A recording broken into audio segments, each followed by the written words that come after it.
इरोडो का एक question solve करते हैं हम लोग। क्वेश्चन नंबर 3.132, इसका फिगर है 3.30। ठीक है। What amount of heat will be generated in the circuit shown in the figure after switch SW is shifted from position 1 to position 2? Position 1 से पोजीशन 2 पे आप स्विच को शिफ्ट करोगे तो कितनी हीट डेवलप होगी। देखो मैंने सॉल्व किया है। सबसे पहले हम लोग इस पर चार्ज डिस्ट्रीब्यूशन निकालेंगे। फर्स्ट कैलकुलेट चार्ज डिस्ट्रीब्यूशन में स्विच इज एट पोजीशन 1, जब पोजीशन 1 पे है।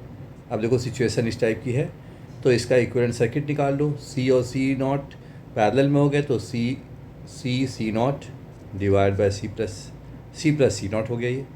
ठीक है। और सी के साथ ये पैरेलल में है, सी के साथ सीरीज़ में है, तो divide by 2c plus C naught. ठीक है। So this is the equivalent circuit, this is the equivalent capacitance. हमने इक्विवेलेंट कैपेसिटेंस निकाल लिया, this is the equivalent capacitance. Charge निकाल लो, तो सीरीज़ में चार्जेस सेम होते हैं, इन पे चार्जेस हमने निकाल लिए। चार्ज आ गया सी के ऊपर और चार्ज आ गया सी प्लस सी नॉट के ऊपर, राइट। ये आपके पास चार्ज आ गया।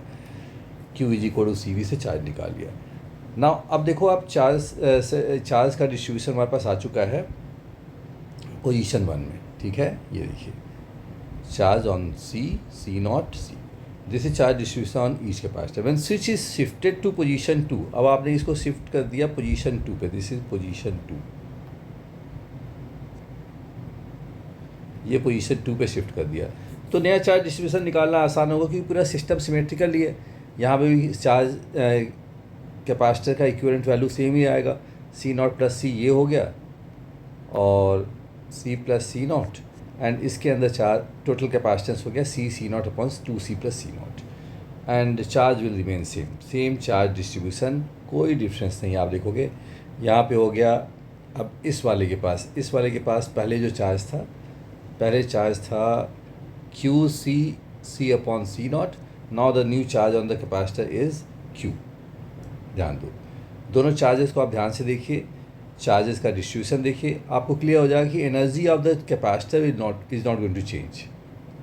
जितनी एनर्जी सी के पास थी उतनी एनर्जी इस सी के पास है, जितनी एनर्जी बीच वाले के पास है एग्जैक्टली उतनी एनर्जी इसके पास भी है, और जितनी एनर्जी लेफ़्ट कैपेसिटर के पास थी उतनी एनर्जी राइट कैपेसिटर के पास है। तो भाई डिफरेंस आया कहाँ? डिफरेंस आया इस तरीके से कि अगर आप इन दोनों कैपेसिटर को देखोगे, इस कैपेसिटर और इस कैपेसिटर को देखोगे, तो क्या सिचुएशन समझ में आ रही है। देखो कि पहले इसके पास चार्ज था सी अपॉन सी प्लस सी नॉट, अब इसके पास चार्ज हो गया क्यू, राइट। तो चेंज ऑफ चार्ज बेसिकली इसी रास्ते से आया है। जो भी चेंज हुआ है वो इसी रास्ते से शिफ्ट हुआ है, शिफ्ट ऑफ चार्ज। तो हमने ये कैलकुलेट कर लिया कि कितना चार्ज शिफ्ट हुआ है इस रास्ते से कैपेसिटर बैटरी के रास्ते से, और हीट डेवलप हमने कैलकुलेट कर लिया। I have written the charge distribution by symmetry.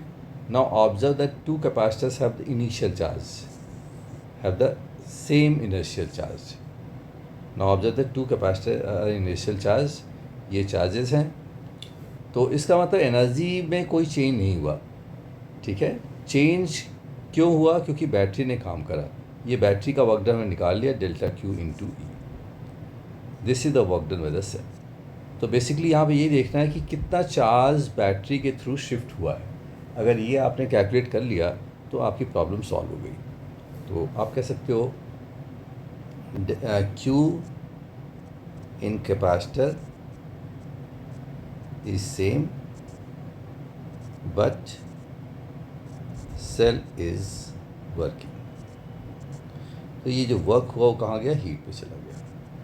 तो आप देख लो, इम्पॉर्टेंट क्वेश्चन है, आपके लिए यूज़फुल हो सकता है।